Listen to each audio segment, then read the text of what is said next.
হে তরুণ যুবকেরা, হে আমার বন্ধুরা, শুনে রেখে দিন বাবা, জেনে রেখে দেন। এরই জন্য বলবো, কে আপনার শত্রুতা করলো, কে আপনার উপর অত্যাচার করলো, কে জুলুম করলো, কে আপনাকে অপমানিত করলো, কে লাঞ্ছিত করলো, এসব চিন্তা আপনি পরে করবেন।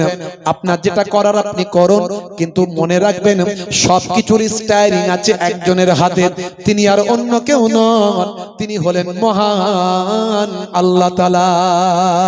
আমার আল্লাহ তাই বলছেন, বান্দা তোরা আমার হয়ে যা, আমি আল্লাহ তোদের হয়ে যাব। মাল্লাহুল মাওলা ফালাহুল কুল, বান্দা যখন আল্লাহর হয়ে যায়, কুল মাখলুকাত তার গোলাম হয়ে যায়। তোমরা আল্লাহর হয়ে যাও, আল্লাহ তোমাদের হয়ে যাবে। আল্লাহ বলছেন, বান্দারে এত নিয়ামত আমি দিয়েছি, এত নিয়ামত দেওয়ার পরে তোরা কেমন করে আমার অস্বীকার করিস, কেমন করে আমাকে ভুলে থাকিস? হে দুনিয়ার মানুষ, শুনে রেখে দাও, কাইফা তাকফুরুন, তোমরা কেমন করে কুফরি করো আমি আল্লাহর সঙ্গে।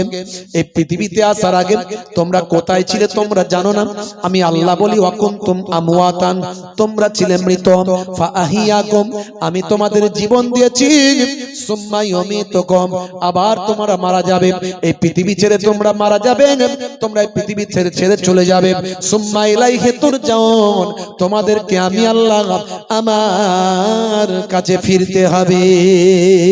হে মানুষ, শুনে রেখে দাও, জেনে রেখে দাও, কিসের অহংকার, কিসের তাকাব্বুরি? হে যুবক, কত মানুষকে তোমার সামনে মরতে দেখেছ, কত মানুষ তোমার সামনে মারা গেল, কত মানুষ হার্ট অ্যাটাকে মারা গেল, কত মানুষ অসুস্থ অবস্থায় মারা গেল, কত মানুষ অ্যাক্সিডেন্টে মারা গেল রে যুবক, কত মানুষের জানাজায় তুমি শরীক হলে, কত মানুষের কাফন দাফন তুমি পরানো দেখলে। হে যুবক, তোমার কি মৃত্যুর এখনো স্মরণ হলো না? তোমার কি মৃত্যুর ভয় এখনো এলো না? তুমি এখনো কেন পরিবর্তন হও না? এখনো কেন শক্তি দেখাও? এখনো কেন ক্ষমতার অপব্যবহার করো?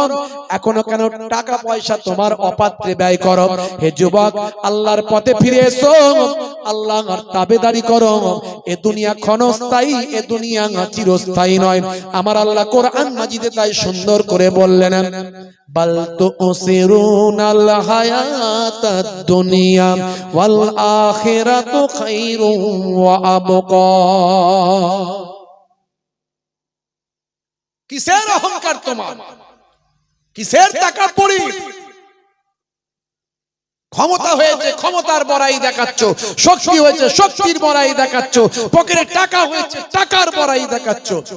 তোমার সারা শরীরটা তো দুর্গন্ধ, খালি ওই পারফিউম মারছ, শুধু শিখ শিখ শিখ শিখ পারফিউম মারছ। কত পারফিউম মারবে? সারা শরীরটা তো তোমার দুর্গন্ধ। তুমি যে পায়খানা করো, নিশ্চয় ওটা সৌগন্ধ নয়। তুমি যে পেচ্ছাপ করো, নিশ্চয় ওটাও সৌগন্ধ নয়। 1-2 ঘন্টা রাখার পরে কাছে যেতে পারবে না, তো দুর্গন্ধ। তোমার যে নাকের দুটো ছিদ্র আছে, ওখান থেকে মাঝে মাঝে মালকড়ি কিছু বেরোয়, বেরোয় না? বেরোয় না? তো ওটা নিশ্চয় সুগন্ধি বেরোয় নাকি? খুশবু বেরোয়? ওটাও সৌগন্ধ নয়, দুর্গন্ধ। কানের দুটো ফুটো আছে, মাঝে মাঝে ঠান্ডা ফান্ডা লেগে গেলে ওখান থেকে কিছু মালকড়ি বেরোয়, তো ওটা নিশ্চয় খুশবু বেরোয় নাকি?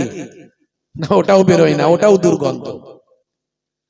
শুধু তাই নয়, আপনার আমার শরীরে কোটি কোটি ছিদ্র আছে, প্রত্যেকটা লোমের গোড়ায়, চুলের গোড়ায়।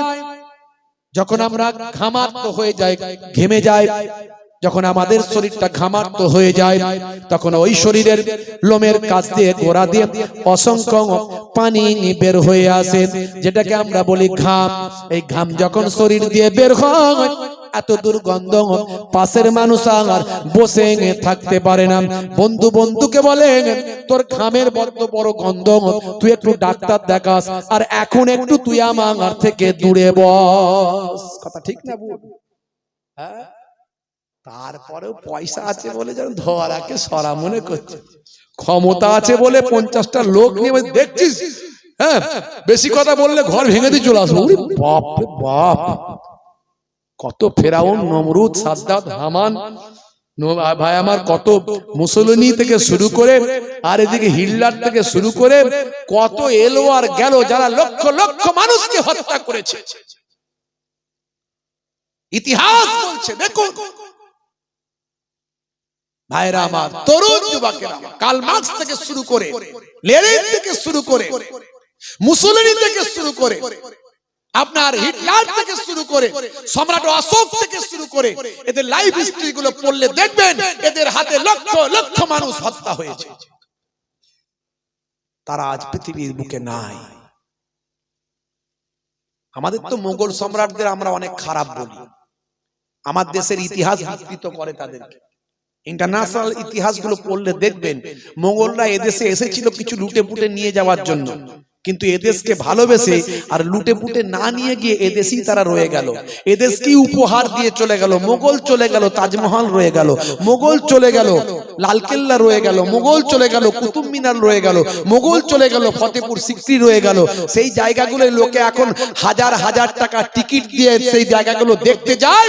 তারা এমন আশ্চর্য জিনিস তৈরি করে দিয়ে গেল, মোগল চলে গেল, মানুষ তাদের আশ্চর্য জিনিস তৈরি করা জিনিসগুলো দেখতে লাগলো, দেখে সেখানে টাকা দিয়ে ভারত সরকারের অর্থনৈতিক পরিকাঠামোকে বৃদ্ধি করতে লাগলো। তারপরে তো কিছু মানুষ বলে মোগল নাকি বিরাট ক্ষতি করেছে, প্রতিদিন নাকি সম্রাট ঔরঙ্গজেব 10,000 করে নাকি মুসলমান বানিয়েছে। ঔরঙ্গজেব রাজত্ব করেছিল 50 বছর, 49 বছর সামথিং। প্রতিদিন যদি 10,000 করে মুসলমান বানাতো, ভারতবর্ষে একটা অমুসলিম থাকতো বলে মনে হচ্ছে? ভারতবর্ষে মুসলমান বেশি না অমুসলিম বেশি? জোরে বলে। টোটাল সারা ভারতবর্ষে 15%, 14% মুসলমান, 100 জনের 14 জন। তারপরেও বলছে ওই নেতারা সব বলছে নাকি হিন্দুরা নাকি হিন্দু খাতরে মে হ্যায়। 100 জনের 14টা আমরা মুসলমান, আর আমাদের ভয় নাকি এই 13-14টার ভয় নাকি 86টা হিন্দু ভাইরা পায়। কারা বলছে? এটা হিন্দু ভাইরা বলছে না। হিন্দু ভাইরা ঠিক আছে, তাদের সঙ্গে আমাদের যেমন বন্ধুত্ব মহাব্বত সেগুলো আছে কম বেশি। কিছু মানুষের পরিবর্তন করার চেষ্টা করেছে, ভুল বুঝিয়েছে, কিন্তু এই ভুল বেশি দিন তো থাকবে না। কারণ এখানে এটা উত্তরপ্রদেশ নয়, এটা গুজরাট নয়। গুজরাটের সিস্টেমটা, গুজরাটের যে কাজটা হয়েছে, উত্তরপ্রদেশে যে কাজটা হয়েছে সেটা পশ্চিমবঙ্গে হবে না। তার কারণ কি বলুন তো?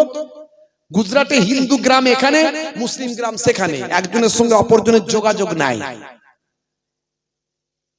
আর এখানে পশ্চিমবঙ্গে একই পাড়াতে হিন্দু মুসলমানের বাস। কত বুঝিয়ে রাখবি, কত বুঝিয়ে রাখবি?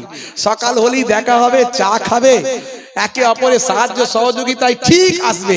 এই তো বারাসাতে, এই বারাসাতে একটা মসজিদ, এই বারাসাতে একটা মসজিদ হিন্দু পাড়ায়, খবর নিয়ে দেখবেন হিন্দু পাড়ায় মসজিদ, একটাও সেখানে মুসলিম নাই, কিন্তু মসজিদ ঠিক চলছে, রং হচ্ছে, মাইকে আজান হচ্ছে। কারা দিচ্ছে, কারা পরিচালনা করছে? সব হিন্দু ভাইগুলো করছে। 1971 সালে যখন দেশ বিনিময় প্রথা হয়েছিল, যখন বাংলাদেশ স্বাধীন হলো, বিনিময় প্রথা যখন হয়েছিল, ওই জায়গার মুসলিম গুলো যারা বাস করতো তারা বাংলাদেশে চলে গিয়েছিল, আর বাংলাদেশ থেকে ওই জায়গায় হিন্দু ভাইরা এসেছিল, চলে এসেছে। হিন্দু ভাইরা সম্ভ্রান্ত পরিবার, যারা শিক্ষিত মানুষ হয়, তাদের অনেক দিমাগ আছে, বুদ্ধি আছে। তারা বলছে আমরাও তো মন্দিরে গিয়ে সেই প্রভুকে ডাকি, ঈশ্বরকে ডাকি, গডকে ডাকি, আর ওরাও মসজিদে এসে ডাকি। ডাকিতে সেই একজন কি রে বাবা, তো মসজিদে ভাঙবো কেন? থাক, প্রভুর ঘর আছে, থাক, ওটাকে আমরাই দেখভাল করব। দূর থেকে মুসলমানদের বলেছে তোমরা এসে এখানে নামাজ পড়বে। বারাসাত আজও আছে, দেখে আসবে। আমি গিয়ে দেখে এসেছি, আমি নিজেকে দেখে এসেছি। দূর থেকে মুসলমানরা এসে সেখানে নামাজ পড়ে, আর ওই হিন্দু পরিবারটি তারা রং করে, মাইক চালায়, আলো দেয়, লাইট দেয়, সবকিছু করে। আচ্ছা বলুন তো, তাহলে এই পশ্চিমবঙ্গে হিন্দু মুসলমানের দাঙ্গা হাঙ্গামা করানো যাবে? যাবে বলে মনে হচ্ছে? সম্ভব। নেতারা ফেল হবেই হবে। ফেল হয়ে গিয়ে দেখবেন নেতারা এখন একটু মানে হতাশার বাণী বলছে, হতাশার বাণী। দেখবেন ওই যে নেতাগুলো এতদিন চিৎকার করছিল হিন্দু মুসলমান মানে এক্ষুনি মারপিট লাগিয়ে দিতে পারলে ভালো হয়, বলছে না, মনে হচ্ছে হবে না খুব একটা কাজ, বলছে। দেখো নিউজে বললাম, এই কদিন আগে মাত্র দেখলাম একজন হিন্দু ভাই, তার দুটো কিডনি খারাপ হয়ে গেছে। দুটো কিডনি খারাপ হয়ে গেছে, নিউজটা আমার কাছে রাখা আছে। পরিবারের ম্যাক্সিমাম কারোর সঙ্গে সেভাবে ম্যাচ করে না তার কিডনি, যদিও দু একজনের সঙ্গে ম্যাচ করছে, তারা কেউ কিডনি দেবে ভাই? কিডনি কেউ দিতে চায়? দেয় আবার তারা দেবে না। হয়তো ব্লাড রিলেশন আছে, আত্মীয়তার মধ্যে হচ্ছে, কিন্তু দিচ্ছে না কিডনি। তার বন্ধু ছিল, বন্ধু যখন জানতে পারলো, বলে তুই আমাকে বলিস নি কেন, এত বড় কেস, চ একবার আমারটাই টেস্ট করে দেখি যদি লেগে যায়। ডাক্তারখানায় গেল, গিয়ে দেখছে খোদার কি শান, এটাই আল্লাহর ইচ্ছা, বন্ধুর কিডনির সঙ্গে, মুসলিম বন্ধুর কিডনির সঙ্গে ওই হিন্দু ভাইয়ের কিডনির যে অ্যাডজাস্ট, যে ম্যাচ, সেই ম্যাচ করে যাচ্ছে। দুজনের চোখ দিয়ে অশ্রু ঝরছে। বন্ধু কি বলছিস? চিন্তা করিস না, তুই মরবি না, আমার কিডনি তোকে দেব, আমার দুটোর জায়গায় একটা হলেই চলবে, আমার থেকে একটা তোকে দেব, তুই আমার বন্ধু, আর এটাই আমাদের কালচার। আমার কিডনি তোর ভিতরে গিয়ে বেঁচে থাকবে, আমার বন্ধুত্ব বেঁচে থাকবে। এইটাই হলো বাংলা, এটাই হলো রামকৃষ্ণের দেশ, এটাই হলো স্বামী বিবেকানন্দের দেশ, এটাই হলো পীর আবু বকর সিদ্দিকের দেশ। এটা যোগীর দেশ নয়। আমরা শ্রী রামকৃষ্ণ পরমহংসদেবকে স্যালুট করি, আমরা স্বামী বিবেকানন্দজিকে স্যালুট করি, আমরা যোগীকে করি না। যোগীর গেরুয়াটা স্বামী বিবেকানন্দের গেরুয়া নয়। যোগীজির গেরুয়া স্বামী বিবেকানন্দজির গেরুয়া নয়। গেরুয়াকে সম্মান করি, গেরুয়া হলো ত্যাগের প্রতীক। ওই গেরুয়া, যে গেরুয়াটা স্বামী বিবেকানন্দজি পড়েছেন। তিনি বলেছেন, হাড়িমুচি চন্ডাল ভারতবাসী আমার ভাই। কোন ধর্মীয় বিভাজন করেনি, হিন্দু মুসলমানের লড়াই করেননি, তিনি সম্প্রীতির বার্তা দিয়েছেন। জীবে প্রেম করার কথা বলেছেন, জীবে প্রেম করে যেই জন, সেই জন সেবিতে ঈশ্বর, তিনি বলেছেন। ভাইরা আমার, আর ওই যোগীজি বলেছে, যোগীজি কি বলেছে? মুসলিম মহিলাদের নাকি কবর থেকে তুলে ধর্ষণ করো। ছি ছি ছি ছি ছি ছি, এরা ধর্মগুরু, এরা ধর্মগুরু। কিছু আমাদের মুসলিমদেরও আছে, বাংলাদেশ থেকে মাঝে মাঝে ভিডিওগুলো দেখি, খুব উগ্র। এদের জন্য পরিবেশ খারাপ হয়। এদেশের কিছু ধর্মগুরু হিন্দু ভাইদের আছে, আর ও দেশের কিছু মুসলিমদের মধ্যে আছে। এরা আমাদের এই পাশাপাশি দুটো বাঙালি এলাকা, তো আমরাও বাংলা বলি, ওরাও বাংলা বলে, মিলটা তো ভালো আছে। ওখানে কিছু হলে এখানে খবর আছে, এখানে কিছু হলে খবর হয়। এখানে কিছু মুসলমানদের উপরে অত্যাচার জুলুম করলে, উত্তরপ্রদেশ থেকে শুরু করে কোথাও কিছু হলে, বাংলাদেশে দেখবে হিন্দু খাতরে মে হ্যাঁ, হিন্দুদের উপরে জুলুম চলছে। আবার ওখানে কিছু হলে এখানে চলে। মানে খুব সমস্যা আমরা পড়েছি, পরিস্থিতি খুব খারাপ। ভাইরা আমার, তরুণ যুবকেরা আমার, ছেলেদেরকে শিক্ষিত করুন, বাচ্চাদেরকে শিক্ষিত করুন, পড়ান, পড়ান। কোন চক্রান্ত কাজ হবে না, ভয় পাওয়ার কোনো কারণ নাই। আমরা হিন্দু মুসলমান যেমন মিলেমিশে ছিলাম, আছি এবং থাকবো। চক্রান্তকারীরা চক্রান্ত করে আমাদের মাঝখানে বিভাজন করার চেষ্টা করছে। তারা বোঝানোর চেষ্টা করছে, এই যে ভারতবর্ষে 14টা মুসলমান আছে, 14%, এটা 86% মুসলমানের জন্য, হিন্দুদের জন্য বিপদ। তারা বোঝানোর চেষ্টা করছে হিন্দু খাতরে মে হ্যায়, হিন্দু খাতরে মে হ্যায়, হিন্দু রাষ্ট্র চাই, হিন্দু রাষ্ট্র চাই। আমি বলি, হিন্দু রাষ্ট্র নয় কি এটা মুসলিম রাষ্ট্র? এটা কি মুসলিম রাষ্ট্র নাকি? ভারতবর্ষের প্রধানমন্ত্রী হিন্দু, ভারতবর্ষের রাষ্ট্রপতি হিন্দু, ভারতবর্ষের যত রাজ্যপাল আছে সব হিন্দু, প্রত্যেকটা রাজ্যের মুখ্যমন্ত্রী একজন ছাড়া সব হিন্দু, বড় বড় যারা অফিসার লেভেলে আছে সব হিন্দু। খাতায় কলমে তো করে দিলেই হয় হিন্দু রাষ্ট্র, আমাদের তো কোনো আপত্তি নাই। আমরা তো শ্রী রামকৃষ্ণ দেবের হিন্দু রাষ্ট্র দেখতে চাই, আমরা তো স্বামী বিবেকানন্দজির হিন্দু রাষ্ট্র হোক না চাই।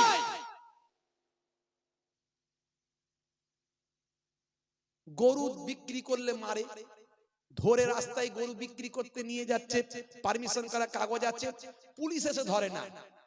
ওই সব চেলা চম্পট গুলো, অসভ্য বর্বর গুলো তাদেরকে লাগিয়ে দিয়েছে, তারা এসে নিরীহ অসুস্থ বৃদ্ধ মানুষদের দাঁড়ি ধরে মারে। এর থেকে লজ্জা কিছু আছে? আমি বলেছিলাম, গরুকে জাতীয় পশু করে দেন, গরুকে জাতীয় পশু করে দেন, আমরাও গরুকে রেসপেক্ট করব, সম্মান করব। গরু আর মার্কেটে কেউ বিক্রি করতে পারবে না। আর গরুকে কি করছেন ভালো করে খবর নিয়ে দেখুন, ইন্টারনেট সার্চ করুন, সারা পৃথিবীর মধ্যে ভারতবর্ষ হলো গরুর মাংসকে কেটে পিস করে নির্মম ভাবে হত্যা করে। মুসলমানরা তো পানি খাইয়ে আদব করে সম্মান করে হত্যা করে, জবাই করে। ওরা নির্মম ভাবে মেশিনে ঢুকিয়ে দেয়, নির্মম ভাবে পানি না পান করিয়ে অসভ্যের মতো সেই গরুগুলোকে মেশিনে ঢুকিয়ে হত্যা করে সেই গরুগুলোকে বিদেশে প্যাকেট করে পাঠিয়ে দিচ্ছে। সারা পৃথিবীতে এই বিফ এক্সপোর্ট কোম্পানি যত আছে তার মধ্যে সবচেয়ে বিফ এক্সপোর্ট করা দেশ সমূহের মধ্যে ভারতবর্ষ হলো 2 নম্বরে র‍্যাঙ্ক, মানে সবচেয়ে বেশি। ভারতবর্ষ এই দেশ থেকে গরু কেটে বিদেশে পাচার করছে, এই তথ্য জানা নাই? খবর নিন, ইন্টারনেট সার্চ করুন, গুগল সার্চ করুন।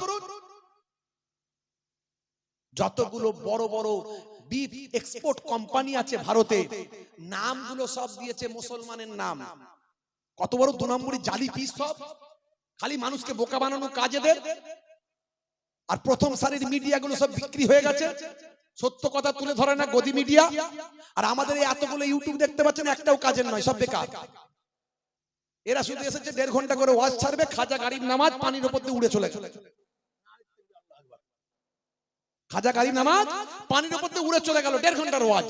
যে ওয়াজটা ছাড়লে, যে বক্তব্যটা দিলে আমাদের সমাজটা হেদায়েত হবে, উপকার হবে, হিন্দু মুসলমানের মধ্যে ঐক্য তৈরি হবে, হিন্দু ভাইরা বুঝতে পারবে মুসলমানরা তাদের শত্রু নয়।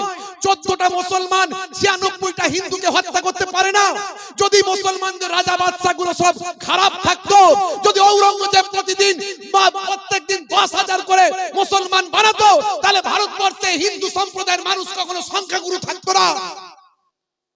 এগুলো বুঝাবে কে? গদি মিডিয়াতে সব বিক্রি হয়ে গেছে, তারা তো নেতাদের কাছে বিক্রি হয়ে গেছে। সাধারণ ভোলা ভালা হিন্দু মুসলমান মানুষকে ভুল বুঝিয়ে সমাজটাকে শেষ করে ফেলছে, ধ্বংস করে ফেলছে। আর আমাদের এত ইউটিউব, যাক আল্লাহ এদের তুলেছে, যে আমি দোয়া করি এরা অনেক, তবু অনেক ওয়াজ নাসিহাতের কাজটা করছে। কিন্তু শুধু এটা করলে হবে না বাপ, তোমাদের আরেকটা করে চ্যানেল করো, সেখানে কাটিং ভিডিও 10 মিনিট করে দাও, 15 মিনিট করে দাও, ওটা নিউজ হিসেবে কাজ করবে।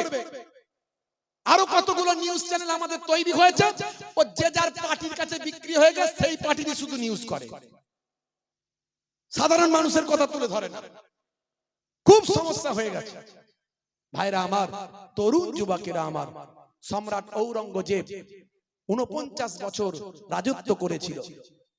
সম্রাট ঔরঙ্গজেবের আমলে 22% অন্যান্য যত রাজা বাদশা আকবর, হুমায়ুন থেকে শুরু করে ভাই আমার, খুব বেশি হলে 22% হিন্দু ভাইরা সেই বাদশার অধীনে তারা বিভিন্ন দপ্তরে চাকরি করত। কিন্তু সম্রাট ঔরঙ্গজেবই একমাত্র ব্যক্তি যিনি 22 থেকে 32% পর্যন্ত অমুসলিমদের চাকরি দিয়েছিলেন। অনেকে প্রশ্ন করেছিল, আপনি এটা কি করে করছেন, আপনি মুসলিমদেরকে বেশি দিচ্ছেন না কেন? তখন তিনি বলেছিলেন, ধর্ম ধর্মের জায়গায়, কর্ম কর্মের জায়গায়। আমি কাজ দেখি, কাজের জায়গায় ধর্ম দেখি না। ধর্মটা ধর্মের জায়গায় থাকে, কর্মটা কর্মের জায়গায় থাকে। যে কাজের মানুষ তাকে আমি কাজে লাগাই, তারা উপযুক্ত বলে তাদের আমি এই জায়গায় নিয়ে এসেছি। 32% বাড়িয়েছিলেন। জিজ্ঞাসা করবেন বালাজি মন্দির সম্রাট ঔরঙ্গজেব তার জায়গা দিয়েছিলেন বালাজি মন্দির করার জন্য। নিশ্চয়ই তিনি 12টা মন্দির ভেঙেছিলেন। তার সময় 50,000 মন্দির ছিল। ভালো করে শুনুন, ইন্টারনেট সার্চ করবেন, পাবেন। মানুষকে ভুল বোঝালে তো হবে না। ওই গদি মিডিয়ার কথা শুনে বিশ্বাস করলে হবে না। সব গদি মিডিয়া বিক্রি হয়ে গেছে। এদের একটাই কাজ, মানুষকে বোকা বানাও, ঝগড়া লাগাও। ঝগড়া লাগালে আর কিছু দিতে হবে না, চাকরি দিতে হবে না, ব্যবসা দিতে হবে না, ইনকাম দিতে হবে না, মানুষ কোনো প্রশ্ন করবে না। এদের এটাই কাজ। এরা মরলে বুঝতে পারবে মহান স্রষ্টার কাছে এদেরকে দাঁড়াতে হবে, সেদিন ক্ষমা হবে না, এরা ক্ষমা পাবে না। সম্রাট ঔরঙ্গজেব 12টা মন্দির ভেঙেছিলেন। শুধু মন্দির ভেঙেছিলেন এটা বলা হয়। কটা মন্দির ভেঙেছিলেন? 12টা মন্দির ভেঙেছিলেন। তার রাজনৈতিক কারণ ছিল। কি কারণে ভেঙেছিলেন জানবেন ভালো করে। 12টা মন্দির ভাঙলেও অসংখ্য মন্দির তিনি নিজে তৈরি করে দিয়েছিলেন। শুধু মন্দির ভেঙেছিলেন তা নয়, ওটা বলা হয় মসজিদও ভেঙেছিলেন। এটা অনেকে জানে না, ভালো করে জানবেন। অনেকগুলো মসজিদ তিনি ভেঙেছিলেন। মহারাষ্ট্রে তাজিয়া হয়েছিল। তাজিয়া, হাই হাসান হাই হোসেন, এই মিছিল করতে গিয়ে বহু মানুষ মারা গিয়েছিল। ওই তাজিয়া বন্ধ করে দিয়েছিলেন। সম্রাট ঔরঙ্গজেবের কাজগুলো আপনাকে জানতে হবে। শুনে রাখুন, সম্রাট ঔরঙ্গজেব সম্পর্কে যদি আপনি জানেন, আপনি বুঝতে পারবেন তিনি এমন একজন মানুষ ছিলেন, তিনি রাজকোষের অর্থ কোনোদিন ভক্ষণ করতেন না। তিনি বই লিখতেন, কেতাব লিখতেন, সেই কেতাব মার্কেটে বিক্রি করাতেন, সেখান থেকে অর্থ ভক্ষণ করতেন। আর মাথার টুপি, এই টুপি নিজে হাতে তৈরি করতেন, সেই টুপি বিক্রি করে সেই টুপি দিয়ে অর্থ চালাতেন। রাজকোষের অর্থ তিনি ভক্ষণ করতেন না। এটা আমি বলছি না, ভারতের প্রথম সারির মিডিয়া পর্যন্ত লিখেছিল। যখন ওই ঔরঙ্গজেব রোডটা চেঞ্জ করা হচ্ছিল, তখন আমার বাংলার বড় বড় মিডিয়াগুলো এই তথ্যটা দিয়েছিল, সেটাও আমার কাছে রাখা আছে। বানানো গল্প বলছি, একটু কথা বেশি উত্তেজিত হয়ে বলে ফেলছি আসলে, বুঝতে পারছেন তো? কারণ এমনি মানুষজন ফাঁকা ছিল, যাকে একটু এসে বসে মোটামুটি হয়েছে, ম্যানেজ হয়েছে। হ্যাঁ, তার উপরে পরিবেশ পরিস্থিতি যা চলছি, আমরা খুব খারাপ লাগছে আমাদের সমাজের অবস্থা দেখে।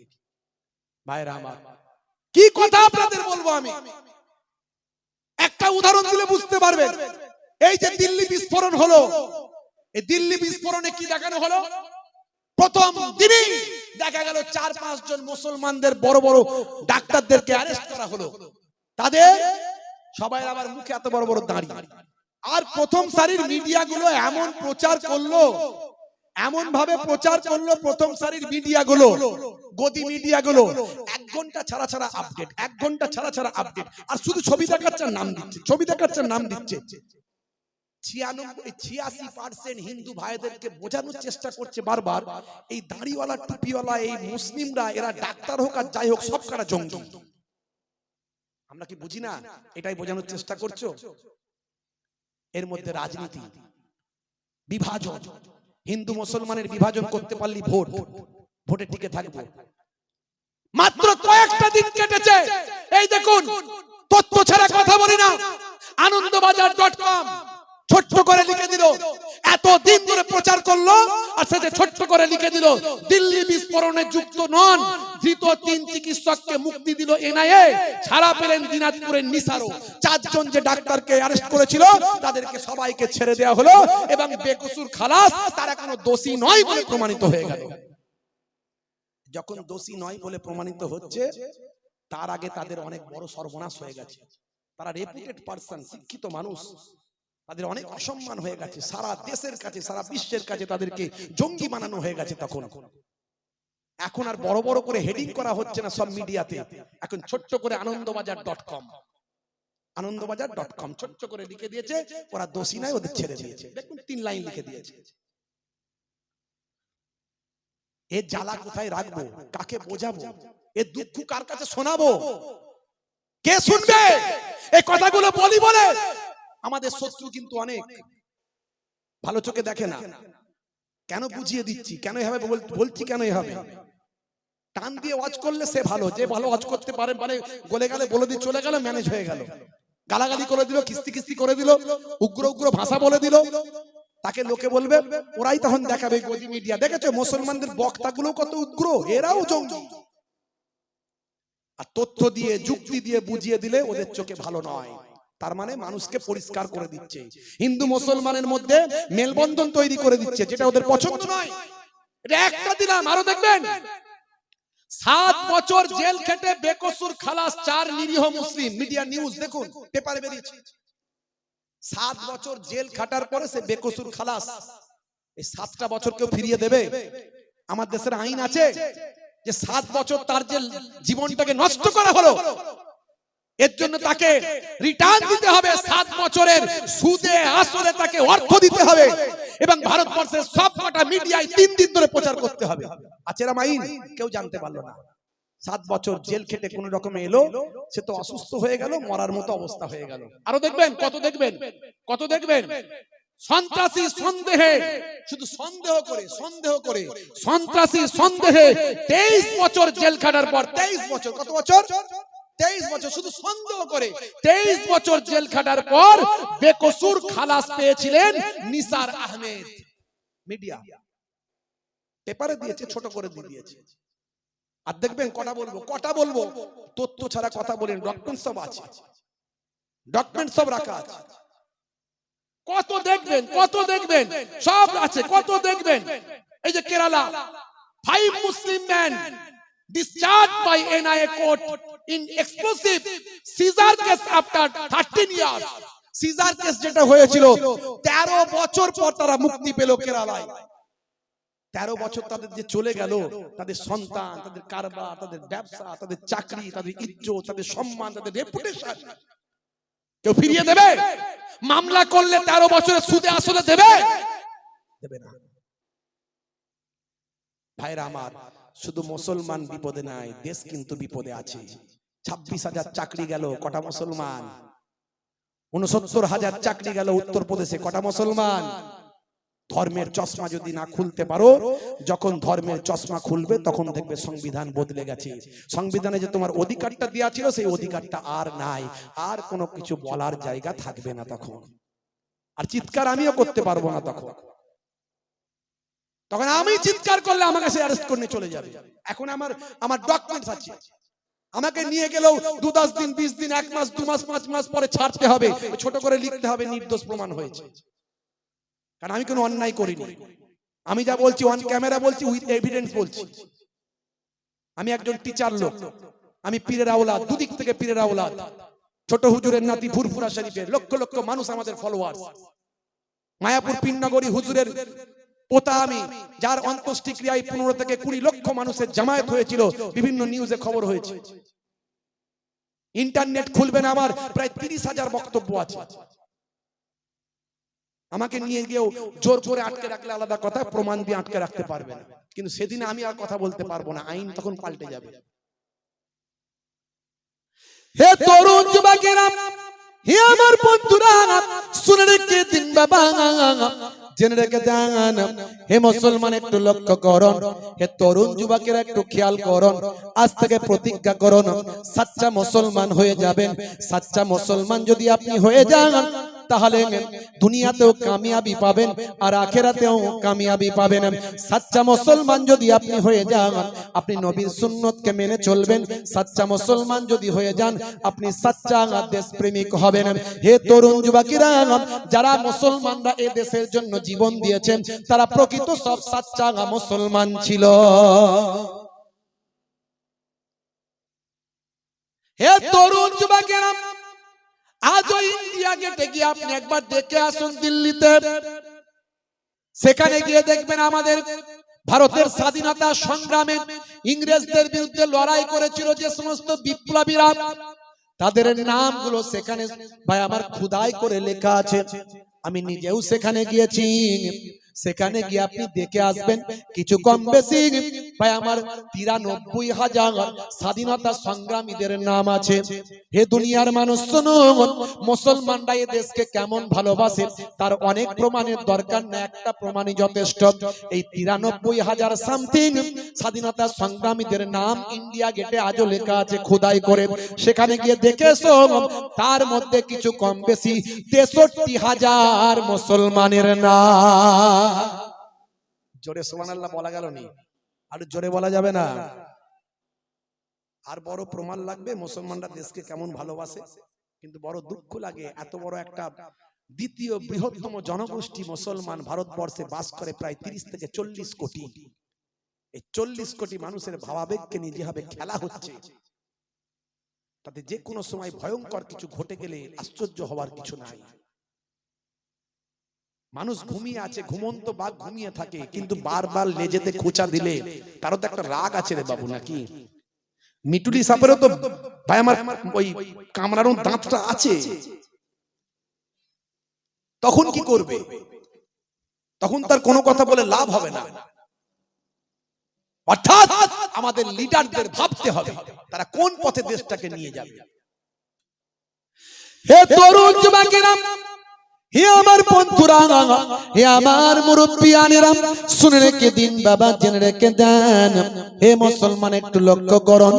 আপনাদের মাঝখানে একটা ছোট্ট উদাহরণ দিয়ে শেষ করি। কষ্ট হচ্ছে আপনাদের? সবাই বলেন কষ্ট হচ্ছে? লোক তো ফাঁকা, যা কিছু যে এসে বসেছেন আমার কপাল ভালো, যে বলেটা এসে বসেছেন আলহামদুলিল্লাহ। কি বলছেন, শেষ করে দেবো না হবে? সবাই বলছেন? কারা কারা চান না হাত তুলে দেখান। সত্যি চান না? না চান? ঝোঁকে ঝোঁকে ঝোঁকে হয়ে গেছে। মানে অনেক শুনেছেন তো, আর কত মনে রাখবেন, ঝুঁকে উঠে যাচ্ছে। কি কথা ঠিক না? মাশাআল্লাহ। এবার বলেন তো দেখি কারা কারা চান, হাত তুলে দেখান তো দেখি। নারে তাকবীর, নারে তাকবীর। মাশাআল্লাহ মাশাআল্লাহ। একটা ছোট্ট নমুনা দেবো, বেশি রাত করব না। এমনি প্রথম থেকে আমি বলেছিলাম দোয়া করে ছেড়ে দেবো, তা আপনারা এসে বসেছেন বলে কিছু কথা বলে ফেলছি। একবার মহাব্বতের সঙ্গে দরুদ শরীফ আল্লাহুম্মা সাল্লি আলা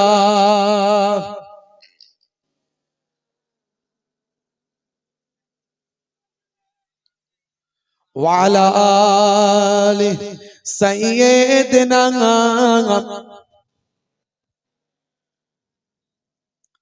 আল্লাহুম্মা সাল্লি আলা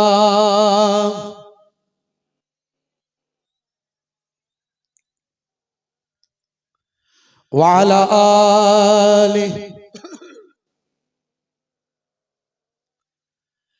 আইলা মুহাম্মদ দরুদ সালাম, আইলা মুহাম্মদ দরুদ সালাম, তুমি যে মনিব আমার, আমি যে গোলাম।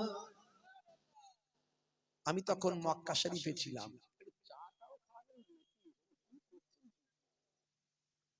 উফ আল্লাহ, জোশের মধ্যে পড়ে গেছে সব কিছু। মাশাআল্লাহ মাশাআল্লাহ, আল্লাহ কবুল করেন, আল্লাহ কবুল করেন। আমি তখন মক্কা শরীফে ছিলাম। মক্কা শরীফে ছিলাম, হঠাৎ করে আমাকে কিছু ছেলেপুলে ভক্ত ভালোবাসার মানুষ আমাকে নিউজ পাঠালো, হিন্দি নিউজ, বাংলায় নয়, হিন্দি। নবী দিবসের মাসে আমার নবীর শান মান ইজ্জত নিয়ে কিছু ছেলে শান্তি সম্প্রীতির বার্তা দিয়ে মিছিল করে। কি করে কি করে না, এতে শান্তি সম্প্রীতির বার্তা থাকে। নবী পাকের যে সমস্ত সামাজিক বার্তাগুলো, সেগুলো তারা ব্যানার তৈরি করে। শ্রমিকের গায়ের ঘাম শুকানোর আগেই তার মজুরি দান দিয়ে দাও, এ বার্তা কার?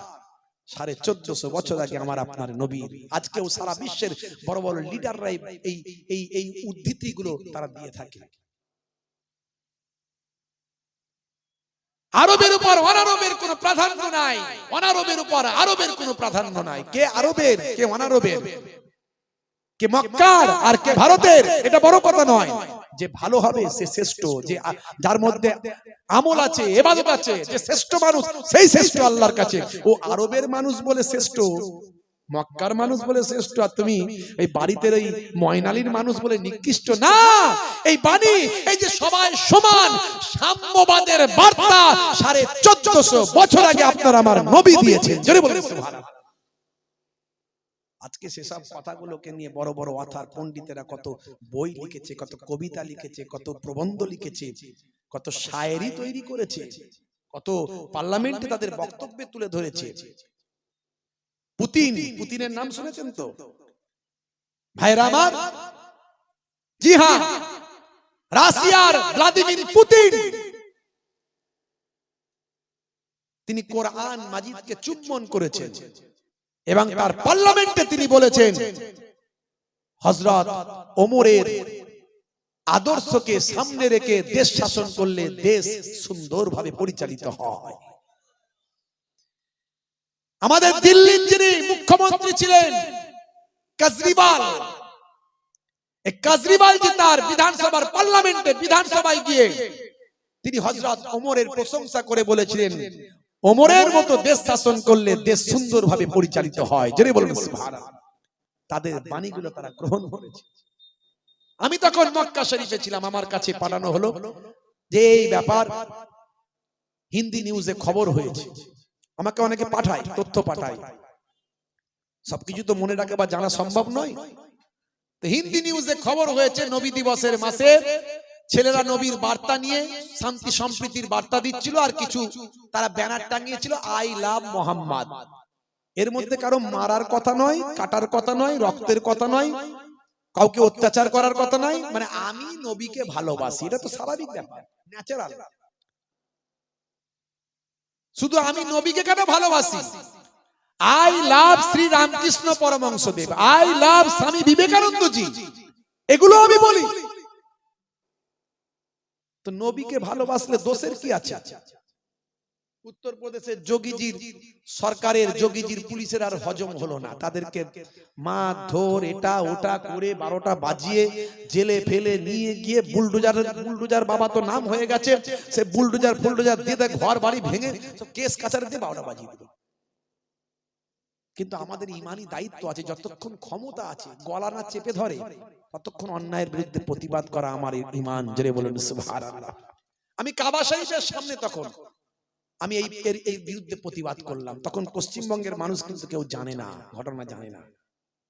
প্রথম আমি প্রতিবাদ করলাম, করার পরে আমার বক্তব্য একদম দ্রুত গতিতে ভাইরাল হলো, পশ্চিমবঙ্গের সব মানুষের কাছে পৌঁছে গেল। তারপর পশ্চিমবঙ্গের বড় বড় আলেম, বক্তা, সুবুদ্ধি সম্পন্ন মানুষ, সমাজকর্মী, সোশ্যাল ওয়ার্কার, তারা দেখলো সত্যি তো এটা অন্যায় হয়েছে, প্রতিবাদ করতে হবে, তারা প্রতিবাদ করেছে। প্রথমে আমার বক্তব্যের পরেই সবাই প্রতিবাদ শুরু করেছে। আমি মদিনা শরীফে গেলাম, নবী পাকের রওজায়, সেখানে যাওয়ার পরে আমার মনটা বড় কষ্ট হলো। আমার নবীর সবুজ গম্বুজ দেখে, আহারে আমার নবী দয়ার নবী, মায়ার নবী, কোনদিন জাতি ধর্ম ভেদাভেদ তিনি করেননি, শান্তি সম্প্রীতির বার্তা দিয়েছেন, তিনি মানুষের দুঃখ দুর্দশায় বিপদে পাশে দাঁড়িয়েছেন, না খেয়ে অনাহারে থেকে অন্যকে খাইয়েছেন। আর সেই মহানবীর নিয়ে এত বড় অপমান, এত বড় কটূক্তি, আমার নবীর অসম্মান, আমার নবীকে নিয়ে একটু কবিতা লিখতে হবে। জানেন আমি একটু ভাঙাচোরা কবি, আবার একটু সময় পেলে 2-4 লাইন করে লিখে ফেলি। তা আমি সেখানে এই কবিতাটা লেখার, আইলা মুহাম্মদ দরুদুস সালাম, আইলা মুহাম্মদ দরুদুস সালাম, তুমি যে মনিব আমার, আমি যে গোলাম। জোরে হবে না? এটাও ভাইরাল হয়ে গেছে, প্রায় সবাই শুনে ফেলেছে। কেন লিখেছিলাম সেটা বললাম। আইলা মুহাম্মদ দরুদুস সালাম, আইলা মুহাম্মদ দরুদুস সালাম, তুমি যে মনিব আমার, আমি যে গোলাম। জোরে হবে না? আর জোরে হবে না?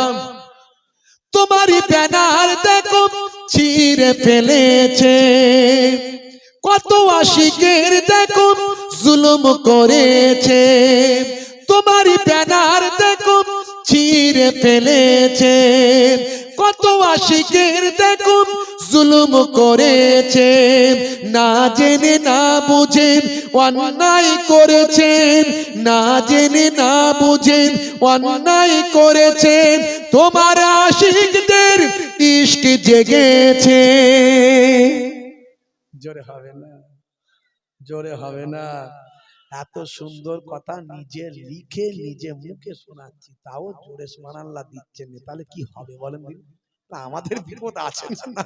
বলেন, রাগ করবেন না, মাঝে মাঝে মজাক করে নিচ্ছি একটু। হ্যাঁ, পাবেন এরকম নিজে লিখে নিজে গাওয়া, কটা হুজুর গাইবে? হ্যাঁ, আং পাং তাং অনেক কিছু বলে দেবো, উড়িয়ে দেবো, এই করে দেবো, সেই করে দেবো, হলেই হলো নাকি? কাজের জায়গায় কাজ করে দেখাতে হবে, কথা ঠিক না ভুল? হ্যাঁ, আর যে কাজ করে বলে কম, যে কাজ করে বলে কম। জি হ্যাঁ, তবে কাজটা হবে ন্যায়ের উপরে, সততার উপরে, হ্যাঁ, সংবিধানের উপরে, ন্যায্যতার উপরে, মানুষের জন্য, হিন্দু মুসলমান খ্রিস্টান জৈন সকলের জন্য। এর নাম ইসলাম। জোরে বলুন সুবহানাল্লাহ। জোরে হবে না? আর জোরে হবে না? ও গো নবী দয়াময় ক্ষমা করো, ওরা তোমায় চেনে না, রহম করো। ও গো নবী দয়াময় ক্ষমা করো, ওরা তোমায় চেনে না, রহম করো।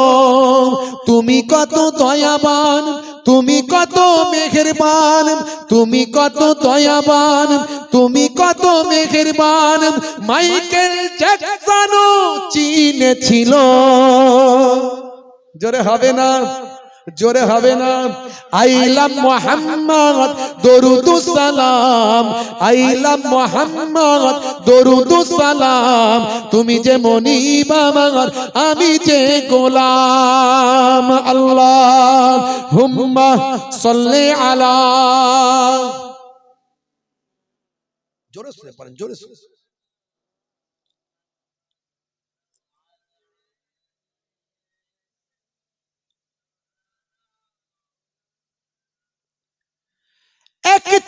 নারী কাঁটা দিত।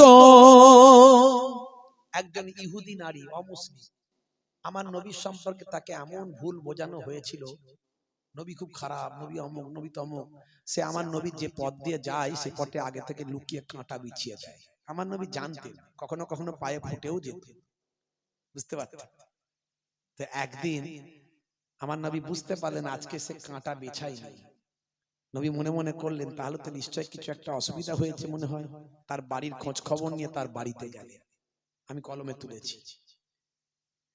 এক ছিল নারী কাঁটা দিত, ও গো নবী তোমার কষ্ট হতো। এক ছিল নারী কাঁটা দিত, ও গো নবী তোমার কষ্ট হতো। একদিন বিমারে ওই নারী পড়িলেন, একদিন বিমারে ওই নারী পড়িলেন, তুমি তাকে দেখিতে গেলে ওগো। হাই হাই নবী মুগ্ধ সবাই, হাই হাই নবী মুগ্ধ সবাই, ওই নারী ইমানের সাধটা জেনে পায়। জোরে হবে না, জোরে হবে না। আমার নবী যখন তার বাড়িতে গেল, সে বলে আরে বাপ রে বাপ, আমি যাকে কাঁটা বিছিয়ে কষ্ট দিই সে আমি কেন কাঁটা বিচাইনি খোঁজ খবর নিতে আমার বাড়ি। মা তোমার কি ট্রিটমেন্টের ব্যবস্থা করব বলো। বলে কি বাবা মোহাম্মদ তুমি? বলে হ্যাঁ। আরে তোমার নামে এত অপবাদ, এত দুর্নাম, এত খারাপ, এত তুমি এইসব বলে আমার দেশের লোক, আর আমি তো দেখছি তুমি পুরো উল্টো, তোমার মতো মানুষ তো হয়নি আর হবে না।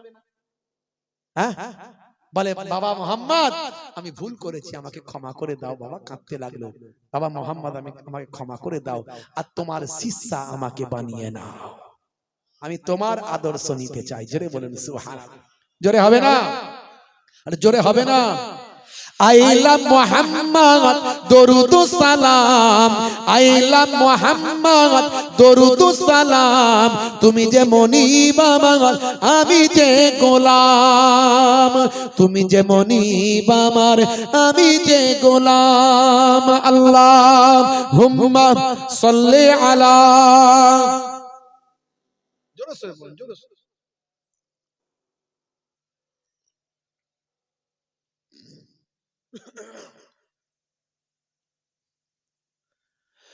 ও গো নবী আমারে কবুল করো, স্বপ্নেতে কখনো দেখা দিও। এই দোয়া শুধু মুহিবুল্লাহ হুসাইনের একার নয়, এই দোয়া আমাদের সবাই।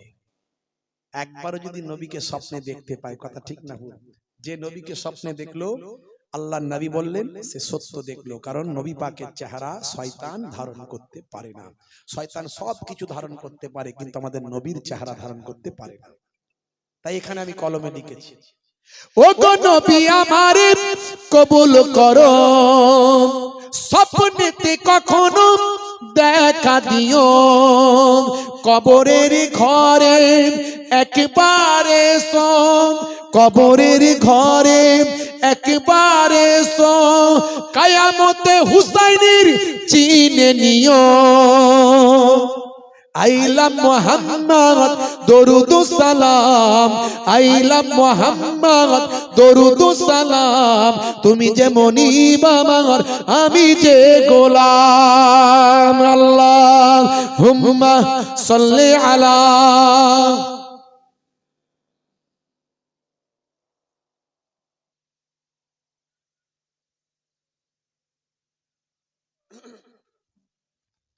সংক্ষেপ করব ভাই আমার, একটা ছোট্ট নমুনা দিয়ে যায়।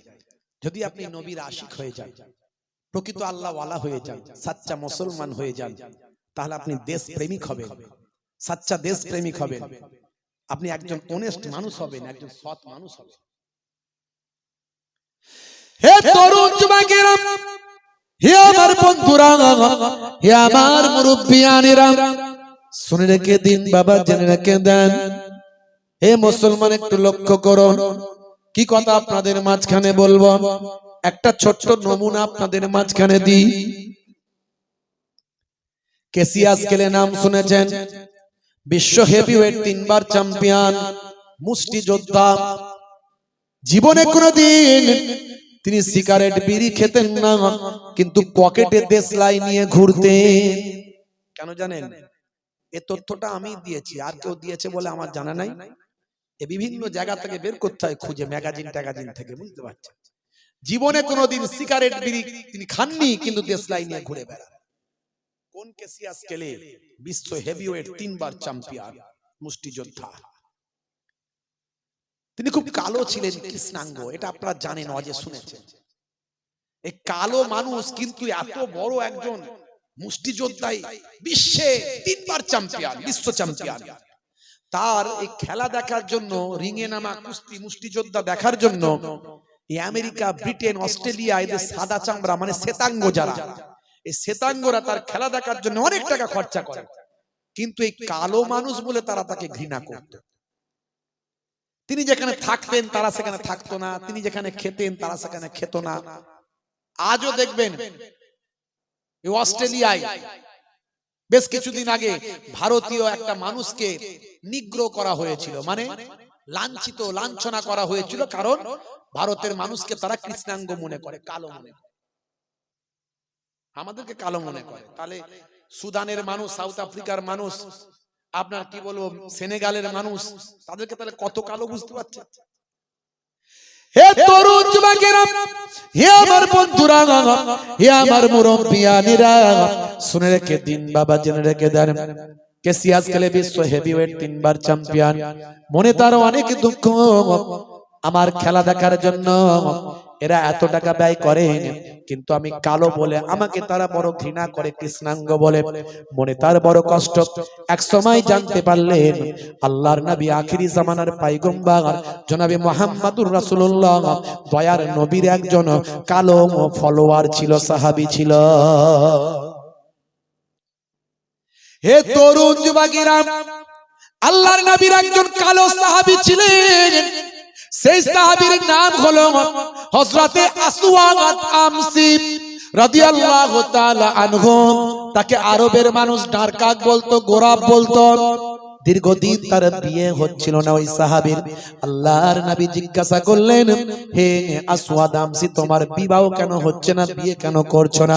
সেই সময় মনের দুঃখের কথা তিনি যখন বললেন, আল্লাহর নবী বললেন, তবে শোনো, আমি তোমার বিয়েটা মদিনার সুন্দরী হুরে মদিনার, মদিনার সবচেয়ে বড় সুন্দরী নারী, তার সঙ্গে তোমার বিবাহ দিয়ে সারা পৃথিবীর মানুষকে বার্তা দিতে চাই, ইসলামের মধ্যে কালো আর সাদা, ফর্সা আর কালো, কৃষ্ণাঙ্গ শ্বেতাঙ্গর কোনো পার্থক্য না।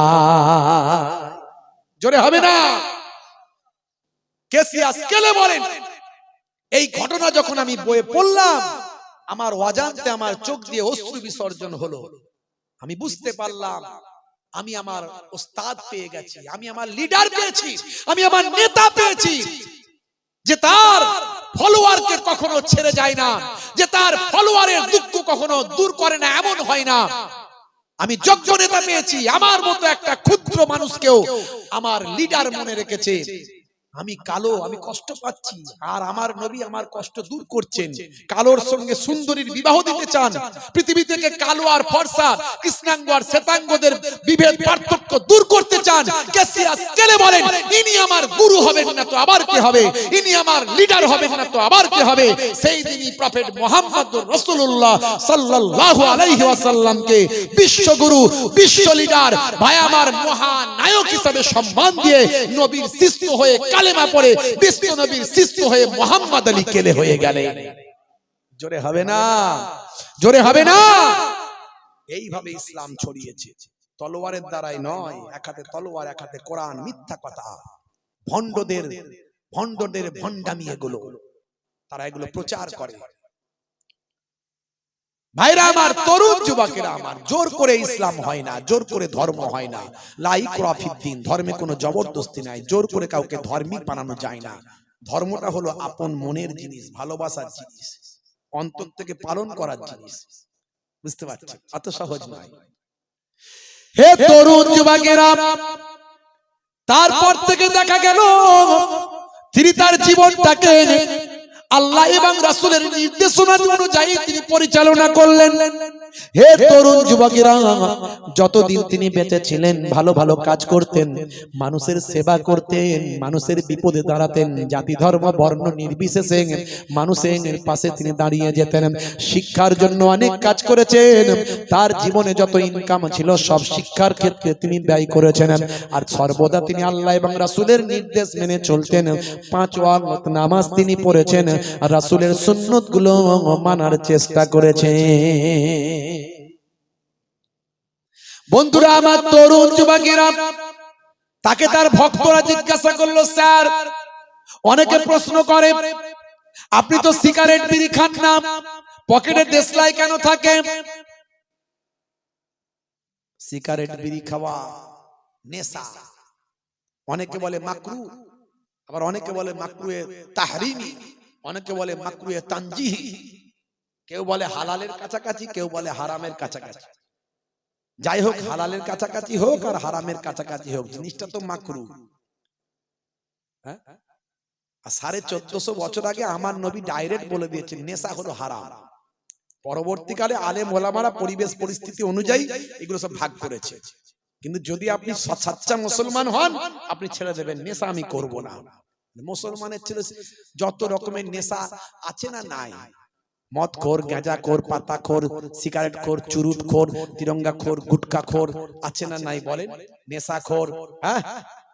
তারপর ওই আপনার কি বলে, ওই যে সব হিরোইন খোর, আবার ওইদিকে কি জানো আঠা আঠা খায়, ডেন্ডাইট, হ্যাঁ ডেন্ডাইট আঠা। বুঝতে পারছো কি অবস্থা? কালকে এক ভদ্র এক হিন্দু ভদ্রলোক, খুব জেন্টলম্যান, তার 2টো মেয়ে, ছেলে নাই, গল্প করছিলেন আমার সঙ্গে। আমার পরিচয় টরিচয় পেয়ে খুব সম্মান করলেন, করে তিনি গল্প করতে করতে বলেন আমার 2টো মেয়ে, তার মধ্যে একজনের কথা বললেন আমেরিকায় থাকে আর একজন রাশিয়ায় থাকে। তিনি রাশিয়ার গল্প আমাকে শোনালেন, বলে আমার মেয়ে আমাকে বলছে রাশিয়ার গল্প। সেখানকার লোকজনের পয়সার তো কোনো অভাব নাই, বেশিরভাগই বাংলাদেশের লোকজন রাশিয়া পর্যন্ত গিয়ে আছে। জানেন, বাংলাদেশের লোককে আল্লাহ এমন করেছে, এরা পৃথিবীর কোথায় নাই, সব জায়গায়। মক্কা শরীফ, মদিনা শরীফে যাবেন, যত বিদেশি লোক আছে সবচেয়ে বেশি বাংলাদেশি লোক সেখানে। পৃথিবীর সব জায়গায় বলছে বাংলাদেশি লোক সেখানেও আছে, রাশিয়াতে। তো রাশিয়ায় একজন রাশিয়ার ভাষা, রাশিয়ার কথা বলতে গিয়ে তিনি বললেন, এসব চাঁদা ভাড়া বলতে পারবো না আমি, মজলিস ভাঙা, মজলিস এখন হয়েছে, চাঁদা সব আগে হয়ে গেছে। ভাইরা আমার, তরুণ যুবকেরা আমার, মুরব্বিয়ানেরা আমার, শুনে রেখে দেন, জেনে রেখে দেন, রাশিয়ার মানুষ সেখানে রুশ ভাষা বলতে হবে, রুশ ভাষা বলতে হবে। তারা ভাষার উপরে খুব, তারা ইংরেজিতে কথা বলবে না। বলছে আমার মেয়ে যখন প্রথম গেল, যাওয়ার পরে সর্বনাশ, ভাষা বুঝতে পারে না, টাইম দেওয়া আছে ইউনিভার্সিটিতে, সেখানে যেতে হবে। তিনি একজন ডাক্তার, ওনার মেয়ে ডাক্তার, ল্যাবেতে কাজ করেন, বড় ল্যাবের অফিসার, মানে ডাক্তারের মেডিসিনের বড় অফিসার, তার ইউনিভার্সিটিতে যাবেন, তো ঠিকঠাক বলতে পারছেন না, ভাষা বলতে পারছেন না, রুশ ভাষা ঠিক মতো বলতে পারছেন না।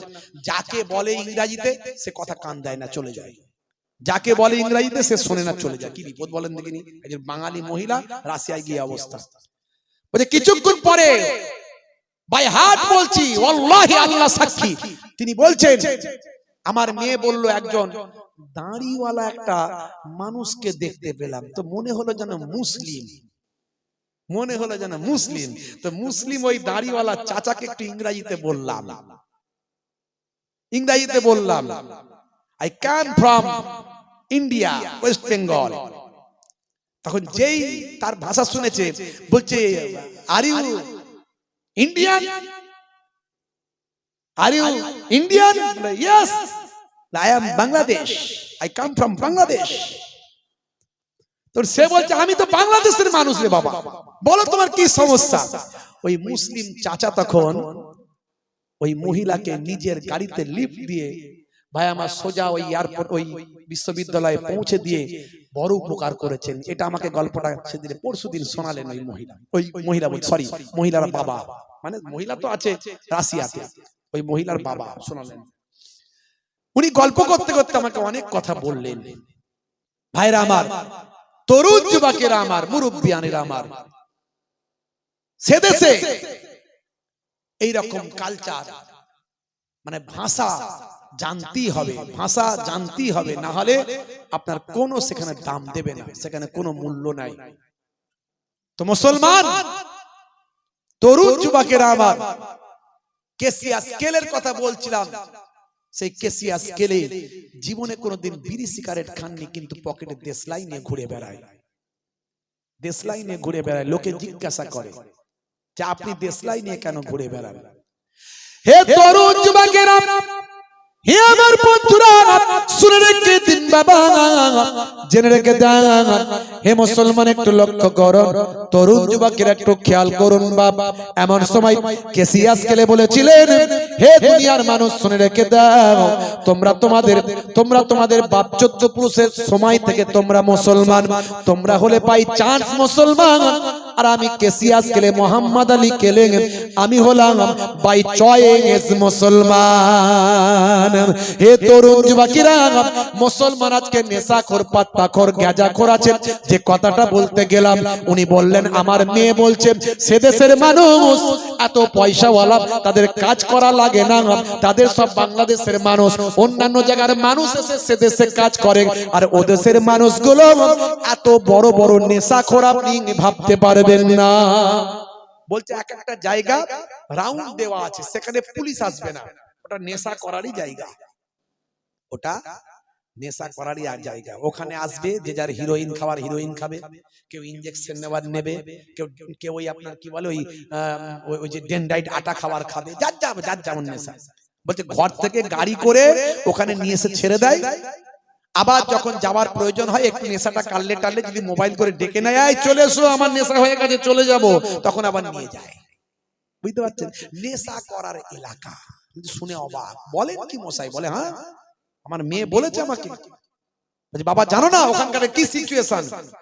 পয়সার অভাব নাই, লেখাপড়ার অভাব নাই, শিক্ষার অভাব নাই, কিন্তু লোকগুলো হতাশায় ভুগছে, মানসিক স্বস্তি নাই, নেশা করে দিন কাটায়। বড় বড় ধনী লোক, বড় বড় এডুকেটেড লোক, বলছে কেউ কেউ ওখানে এসে দিন রাত থাকে ওখানে।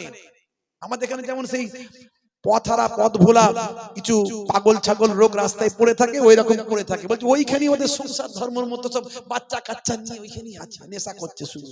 পয়সার অভাব নাই তো, ঘর থেকে খাবার দিয়ে যায়, খেয়ে নাই, কেউ খাইয়ে দিল খেলো, নাহলে নেশা করে করে চললো। এখন আবার মরে গেল, চলে গেল। 1450 বছর আগে আল্লাহর নবী বলেছেন নেশা হারাম। এরপরেও কিছু মুসলমানের ছেলে নেশা করে আছে না নাই? আসলে এরা সাচ্চা মুসলমান হতে পারেনি। ভালো চলছে, ধান্দা খাচ্ছে, রজনীগন্ধা আছে না নাই? কারবারে অশান্তি, চালাচ্ছে শান্তি, মন করবে কমল, খাচ্ছে ওরা বিমল, যেখানে বসবে সেখানটা চষে দিয়ে বেরিয়ে যাবে, পুচ পুচ পুচ পুচ। আমি বলি 12 বছর ঘাস জন্মাবে না, 12 বছর ঘাস জন্মাবে না। মুসলমানের ছেলে হাই রে হাই, জিভ ঠোঁট দাঁত সব এক, হুজুর তাকবীর দিচ্ছে, আল্লাহু আকবার আস্তে করে বলছে, বড় করে হাঁ করতে পারে না, আছে না নাই? আমি মাঝে মাঝে ভাবি আমার এত গ্যাস লাগে, এদের মুখের গন্ধ লাগে এই তিরঙ্গা গুটকা এইসবে, তো এদের বউগুলো টেকে কি করে? তারপরে বুঝতে পারি যে আমরাই তো ওয়াজে বলি স্বামীর পায়ের তলায় স্ত্রীর জান্নাত, তা আমাদের মায়ের আর কি করবে? তারা যতই যাই হোক না কেন, স্বামীকে স্বামীর মর্যাদাটা দেয় মুসলিম ঘরে। মুসলিম ঘরের ছেলেরা বাপকে বাপ মাকে যতই যাই হোক বাপ মায়ের মর্যাদাটা দেয় বাবু, বললে হবে না। তার প্রমাণ আজও বৃদ্ধাশ্রম গুলো গিয়ে দেখুন, মুসলিম বৃদ্ধাদেরকে পাবেন না, পাবেন না। আর সবচেয়ে খারাপ দেশ হয়ে গেছে এই বাংলাদেশটা। এত মুসলমান ওখানে বাস করে, এত ওয়াজ হয়, এত জলসা হয়, বলতে লজ্জা লাগে। একটা দেশের বদনাম করা উচিত নয়, করব না, কিন্তু মিডিয়ায় দেখি কত রকমের যে ওখানে মদ পদ দল মদ বোঝা মুশকিল। বুঝতে পারছেন ভাইরা আমার, তরুণ যুবকেরা আমার, কত রকমের জেকের হচ্ছে। জেকের শুনলে মাথা খারাপ। জেকের করতে করতে স্টেজের ভাই আমার প্যান্ডেলের ওপর দিয়ে উঠে প্যান্ডেল ভেঙে বাঁশ ভেঙে ভাই আমার ওদিক থেকে উঠে ছুটে এসে হুজুরের কাঁধের উপর দিয়ে হুজুরকে নিয়ে ডিগবাজি খেয়ে গেল। আছে না? কত ভণ্ডামি যে দেখবো আল্লাহ বাংলাদেশের। একজন মাওলানা সাহেব ওয়াজ করছে, বলছে একটা পীর সাহেব মজলিসে ঢুকে পড়েছে, কিছু লোক তার ভক্ত আছে, পীর সাহেব ঢুকেছে, পীর সাহেব ঢুকেছে। মাওলানা সাহেব বলছে পীর সাহেবের দিকে তাকিয়ে দেখি সারা শরীরটায় এক চুল কাপড় নাই, পুরো ন্যাংটো। বলছে কি পীর সাহেব রে? বলছে আমাদের ন্যাংটা বাবা। সর্বনাশ করছে। বাস্তব বলছি, গল্প বলছি না, বানানো কথা বলছি, ভাবেন না। মাওলানা সাহেব বলছে এ আবার ন্যাংটা বাবা কোথায়? তারাও পাগল ঢুকেছে, তারাও পাগল ঢুকেছে, পাগল তারাও মজলিসে ন্যাংটা মেয়ে ছেলে ছেলে দিক ওদিক আছে কি। তখন পীর সাহেব বলছে মাওলানা সাহেব দাঁড়ান দাঁড়ান দাঁড়ান, আস্তে আমার কথাটা শোনে। কথা বলছে আপনি আমাকে এই অবস্থায় দেখে আপনি এসব কথা বলছেন, তারান তারান পাগল ছাগল, আপনি জানেন না, আপনি বোঝেন না, আপনি কি আমাকে অপমান করছেন, আপনার আমার সম্পর্কে জ্ঞান নাই। আপনি যেটা দেখে এরকম করছেন সেটা হলো আমার আলিফ। সেটা কি আলিফ? আলিফ বোঝেন তো নাকি? আরবিতে আলিফ বা তা সা পড়েছে ছোটবেলায়, ছোটবেলায় পড়েছেন তো নাকি? কি জি, ওটা হলো আলিফ। মাওলানা সাহেব তো বিরাট বেকায়দায় পড়ে গেছে, বলে কি রে এ, বলে কি? মাওলানা সাহেব মারাত্মক বেকায়দায় পড়েছে, বলে উত্তরটা কি দিয়ে এত লোকের মাঝখানে আমাকে মারাত্মক কথা বলে দিল, আলিফ বলে দিল একদম। তখন মাওলানা সাহেব বলছে বুঝলাম পীর বাবা আপনার ওটা আলিফ, কিন্তু আলিফ তো খালি, বায়ের নিচে এক নোক্তা, তায়ের পেটে দু নোক্তা, আলিফ তো খালি, কিন্তু এক আলিফের তলায় কেন নোক্তা? এই কাঁচি নিয়ে এসো, নোক্তা কাটবো কে আলিফ করবো। যেই বলেছে পীর সাহেব খেচে দৌড়, বুঝতে পারছেন? এই হচ্ছে বাংলাদেশ। আবার ভালো মানুষও আছে বাংলাদেশে, বড় বড় আলেম, বড় বড় ওলি, আল্লাহর মাহবুব বান্দা শাহজালাল, শাহপুরান, বড় বড় আল্লাহর ওলিদের আগমন ঘটেছে বাংলাদেশ। তো যে কথা বলছিলাম বাপ, শেষ করবো এখন, আর বলবো না, কথায় কথা বেড়ে যাচ্ছে, আপনাদের কষ্ট হচ্ছে। ভাইরা আবার একটু এই লোকজন একটু জমে গেছে বলে মনে হয় দেখে চাঁদা তুলতে বলতে শুরু করে দিল, কিন্তু আর চাঁদা তোলার সময় নাই, রাত অনেক হয়ে গেছে, আর করবো না। যা করার ভাই করে দিয়ে গেছে, মাশাআল্লাহ। আর নয়, ভাই যা করে গেছে সেটা তো এক চুলো করতে পারবো না। ভাইরা আমার, তরুণ যুবকেরা আমার, মুরব্বিয়ানিরা আমার, শেষ করবো, মোনাজাত করবো, এই জাস্ট কথাটা বলে দিই। কেসিয়া স্কেলের কথা হচ্ছিল। হে তরুণ যুবকেরা, হে আমার বন্ধুরা, শুনে রেখে দিন বাবা, জেনে রেখে দেন। হে মুসলমান একটু লক্ষ্য করুন, এমন সময় মোহাম্মদ আলী কেলেম, কেসিয়াস কেলেম, মোহাম্মদ আলী কেলেম সেই সময় বললেন হে দুনিয়ার মানুষ শুনে রেখে দাও, তোমরা হলে বাই চান্স মুসলমান, আর আমি হলাম বাই চয়েস মুসলমান। শুনে রেখে দাও, জেনে রেখে দাও, তোমরা সহজে ইসলাম পেয়েছো, বাপ 14 পুরুষের পক্ষ থেকে তোমরা ধর্ম পেয়েছো, আর আমি অনেক কষ্ট করে নবী পেয়েছি, আমার লিডার পেয়েছি, আমি কোরআন মাজিদ পড়েছি, আমি নবীর জীবনী পড়েছি, বিশ্ব নবীর আদর্শ মেনেছি, অনেক কষ্ট করেছি, অনেক কষ্ট ঘাত প্রতিঘাতের পরে মানসিক শান্তি পেয়েছি, আমি আজকে দিন পেয়েছি, আজকে আমি প্রাউড ফিল করছি, গর্বিত হয়েছি। হে দুনিয়ার মানুষ শোনো, তোমাদের একটা হৃদয় আছে, আমারও একটা হৃদয় আছে, তোমাদের একটা মন আছে, আমারও একটা মন আছে। তোমাদের হৃদয় মাঝে মাঝে তোমাদেরকে গোনার দিকে ধাবিত করতে চায়, পাপ কাজের দিকে তোমাদের হৃদয় ধাবিত করতে চায়। আমারও হৃদয় আছে, আমারও হৃদয় আমাকে মাঝে মাঝে পাপের দিকে, গোনার দিকে ধাবিত করতে চায়। শুনে রেখে দাও, যখন আমার হৃদয়টা আমাকে পাপ কাজের দিকে নিয়ে যেতে চায়, তখন আমি আমার পকেট থেকে দেশলাইয়ের কাঠিটা আমি বের করি, দেশলাইটা বের করে একটা কাঠি আগুন আমি জ্বালাই, আগুন জ্বালিয়ে আমি হাতের তালুতে রাখি। সেই সময় রাখার পরে আমি আমার হাতের তালুতে একটা দেশলাই কাঠির আগুন সহ্য করতে পারি না। এত বড় বিশ্ব হেভিওয়েট চ্যাম্পিয়ন হওয়ার পরেও সামান্য একটা দেশলাই কাঠির আগুন, আমার ঘুষির ওজন পৃথিবীর সবার থেকে বেশি, তাই তো আমি বিশ্ব হেভিওয়েট 3 বার চ্যাম্পিয়ন। তাহলে সেই ক্ষমতাশালী ব্যক্তিদের আমি হলাম সেরা, তারপরেও একটা দেশলাই কাঠের আগুন আমার হাতের তালুতে আমি রাখতে পারি না।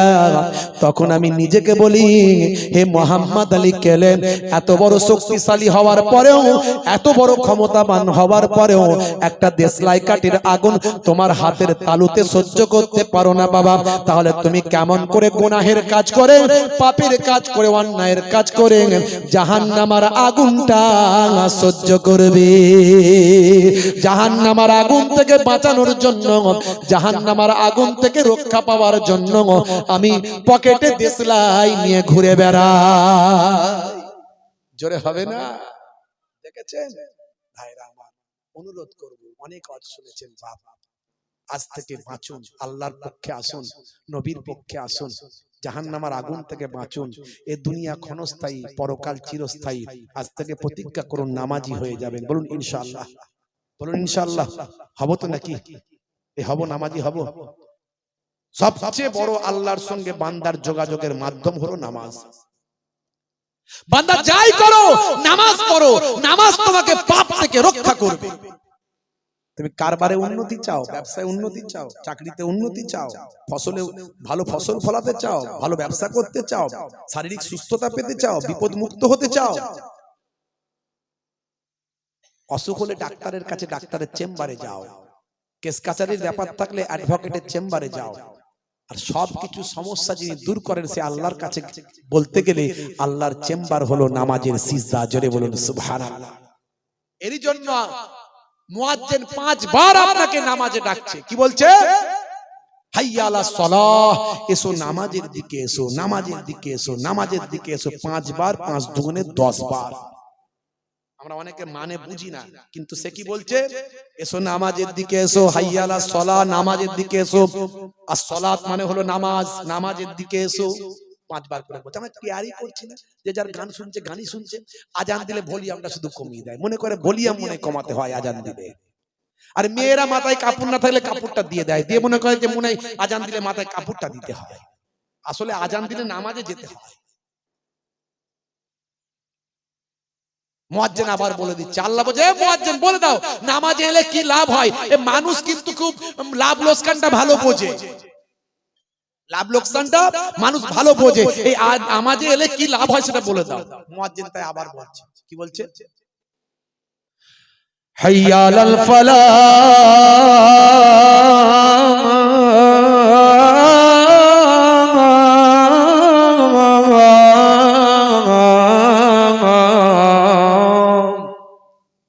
নামাজ এলে আমি আল্লাহ তোমাকে কামিয়াবি দান করে দেব। জোরে হবে না? তাহলে আজ থেকে আমরা কামিয়াবি পেতে চাই। সবাইরই দুঃখ যন্ত্রণা কষ্ট বিপদ আপদ, রুজি রোজগার, ছেলে মেয়ে আলাওলাদ আছে তো নাকি? তাহলে আল্লাহর কাছে শান্তি যদি পেতে চাই নামাজ পড়তে হবে। কি পড়বো তো নাকি? বলেন ইনশাআল্লাহ। বলুন না পড়বো? আরে বলুন না ভাই। দুনিয়া কদিনের? ভারতবর্ষের স্বাস্থ্য বিশেষজ্ঞরা বলছেন গড় আয়ু 60, 40 হয়ে গেলে আর 20 বছর বাঁচবেন, 50 হয়ে গেলে 10, আর 60-এর জায়গায় 70 যদি হয় 10 বছর এক্সট্রা খেলছেন। মানে সবসময় ইবাদতই করে যান, আপনার দায়িত্ব করা উচিত। আপনি ফ্রি হিটে ছক্কা মারুন, শুধু ফ্রি হিটে ছক্কা মারুন শুধু। তবে হ্যাঁ, সবই যে 60 বছর গড়াবে তা নয়, মায়ের পেটেও মারা যাচ্ছে, 1 বছর 2 বছরে চলে যাচ্ছে। কিন্তু আপনার আমার দায়িত্ব মাথায় রাখতে হবে, অল্প দিনের জিন্দেগি। আমরা নামাজি হব, বলুন ইনশাআল্লাহ, বলুন ইনশাআল্লাহ। আচ্ছা একটু হাত তুলুন তো, কারা কারা নামাজি হবেন দেখে নি একবার। ক্যান্সার হতে পারে, কিন্তু আবার বলছি প্যারালাইসিস হতে পারে, হার্ট অ্যাটাক হতে পারে, স্ট্রোকে মৃত্যু হতে পারে, অ্যাক্সিডেন্টে মরে যেতে পারেন। এই যারা হাত তুলুন, হাত তুলুন, যারা হাত তুলুন, হাত তুলুন। নারে তাকবীর, নারে তাকবীর। ময়নালী গ্রামের ইসালে সওয়াব, ময়নালী গ্রামের ইসালে সওয়াব, সিলসিলা ফুরফুরা শরীফ, সিলসিলা হক মুজাদ্দিদুজ জামান, বসিয়ার মাওলানা বাগ দরবার শরীফ, পীরনগর হরিণখোলা দরবার শরীফ। নারে তাকবীর। কর্মী বৃন্দ, শ্রোতা বৃন্দ, গ্রামবাসী বৃন্দ, মাশাআল্লাহ মাশাআল্লাহ। বান্দা নামাজ পড়ো, আঁকড়ে ধরো, ছেড়ো না নামাজ এর জীবনে, করোনা কাজা হবে যে সাজা দোজক ঠিকানা খিরাতে দোজক ঠিকানা খিরাতে ফজর গেল ঘুমে ঘুমে জোহর বেলাতে কাজ আসর গেল তাসার আড্ডায় মাগরিব হেলা ফেলাই ফজর গেল ঘুমে ঘুমে জোহর বেলাতে কাজ আসর গেল তাসার আড্ডায় মাগরিব হেলা ফেলাই নামাজ তোমার সঙ্গের সাথী নামাজ হলো গোরের বাতি নামাজ বিনা এই দুনিয়া সবই যে বৃথা বান্দা নামাজ পড়ো আকিরি ধরো ছেড়ো না নামাজ এর জীবনে করোনা কাজা হবে যে সাজা দোজক ঠিকানা খিরাতে দোজক ঠিকানা খিরাতে আল্লাহ রাব্বুল আলামিন আমাদের দোজকে আখিরাতের জাহান্নামের দোজকের ঠিকানা থেকে আমাদের হেফাজত করেন বলুন আল্লাহুম্মা আমিন বলুন আল্লাহুম্মা আমিন তাহলে সবচেয়ে বড় ইবাদত নামাজ ইন্নাস সালাতা তানহা আনিল ফাহশাই ওয়াল মুনকার নামাজ আপনাকে অন্যায় অশ্লীলতা অপরাধ থেকে দূরে সরাবে আপনি প্রথমে নামাজি হয়ে যান দেখবেন আস্তে আস্তে পাপ কাজ অন্যায় কাজ আপনার কাছ থেকে সরে যাচ্ছে এটা হলো আল্লাহর নির্দেশ আর নবীর একটা বড় নির্দেশ বলে যায় নবীর বড় নির্দেশ হলো দয়ার নবীর বড় নির্দেশ হলো মুখের দাড়ি মুখের দাড়ি অনেকে দাড়ি রাখতে কিন্তু বোধ করে লজ্জা বোধ করে এখানে এই সেক্টরে কাজ করি ওই সেক্টরে কাজ করি হুজুর আমাকে এইভাবে ডিল করতে হয় এই করতে হয় আরে ভাই এখন বিরাট কোহলির মুখে দাড়ি আছে হরভজন সিং এর মুখে দাড়ি আছে হ্যাঁ লিওনেল মেসির মুখে দাড়ি আছে ভারতের বর্তমান প্রাইম মিনিস্টারের মুখে দাড়ি এক্স প্রাইম মিনিস্টারের মুখে দাড়ি ছিল হাসিম আমলা তো এত বড় সুন্নতি দাড়ি নিয়ে মাঠ কাঁপিয়ে ঘুরে বেড়ায় নবীর শিষ্য বুঝিয়ে দেয় সারা পৃথিবীকে দেখো